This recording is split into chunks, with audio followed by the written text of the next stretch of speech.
Noach is one of the most enigmatic and intriguing personalities in the Torah. Was he a great man or just a relatively good man? Was he a tzaddik for all seasons or only righteous when compared to the ruffians of his generation? Was he a believer in God or a self-preservationist? From the simple reading of the text, we really don't know. But Rashi does let us know one thing, that no matter what Noach was, he wasn't as great as Avraham Avinu. Because as Rashi notes, while Noach walked with God, Et Elokim hitalech Noach, Avraham walked in front of God. Hitalech lefanai. What's the difference? What do these two anthropomorphic depictions of divine relationships suggest? More than you might expect.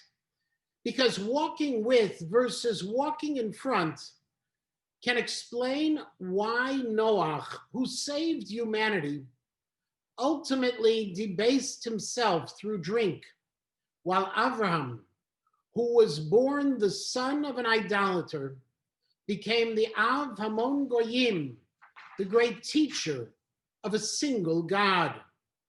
And to understand how, consider two very different sources.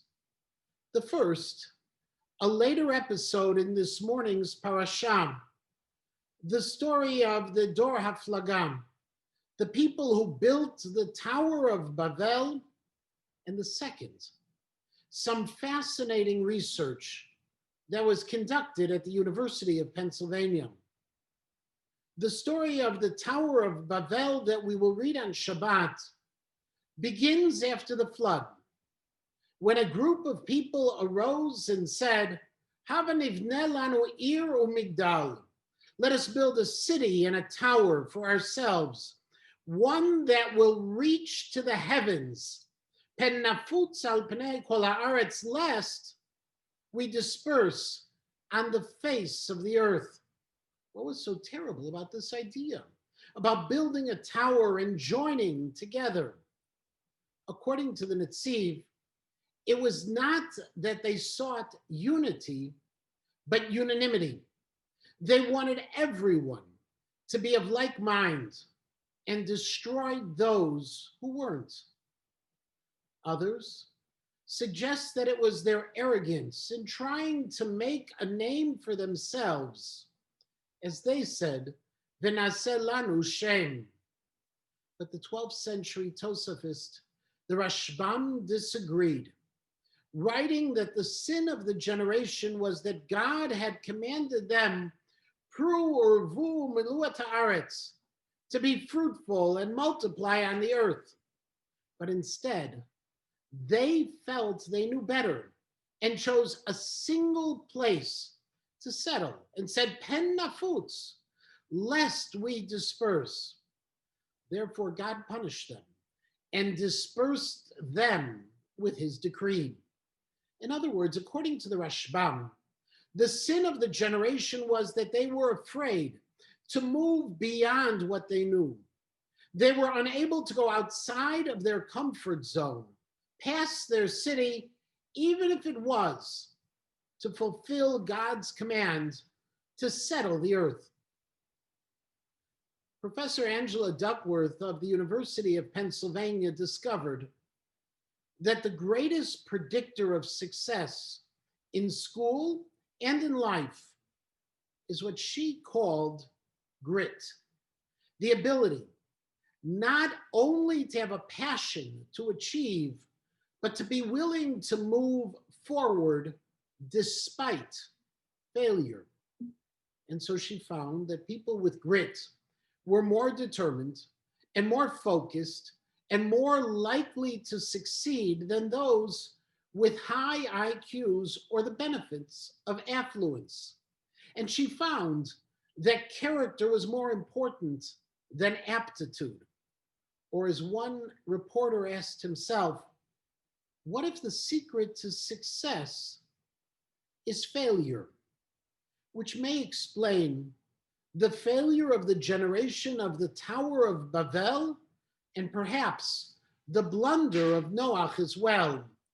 As Rashi tells us, Noach was miktanei emunah, a man of little faith, not only because he waited to enter the ark until the waters of the flood forced him inside, but that even after the flood, he didn't want to leave the ark.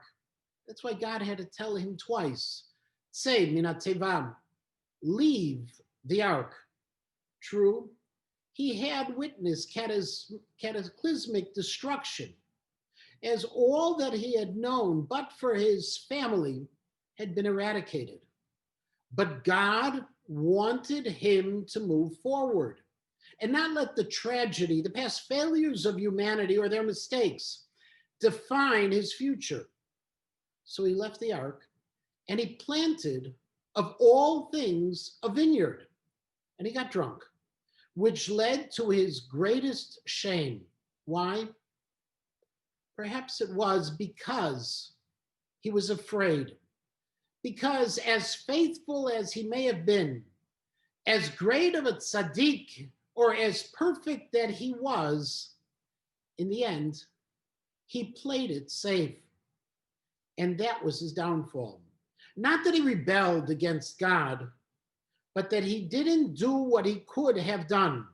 He saw the world fail, and he failed to try again. He became an ish adamam, a man concerned with his own daled amot, his own small piece of this earth, which is so very different from Abraham, who never gave up. Instead, when God said to him to go and travel to a place where I will show you, he went. Once, Harav Avigdor Nebenzahl was asked by a student, how could it possibly be that Avraham Avinu, the person who brought hundreds of people into the faith for one God, failed with his own nephew Lot, who left him and moved to the lush pastures of stone? Answered Rav Nebenzahl, because he was Lot. Said the student, but we're talking about Avraham Avinu. Why couldn't he do better? Answered Rav Nebenzahl, because he was Lot. And even Avraham Avinu could not change a Lot, which may have been a failure.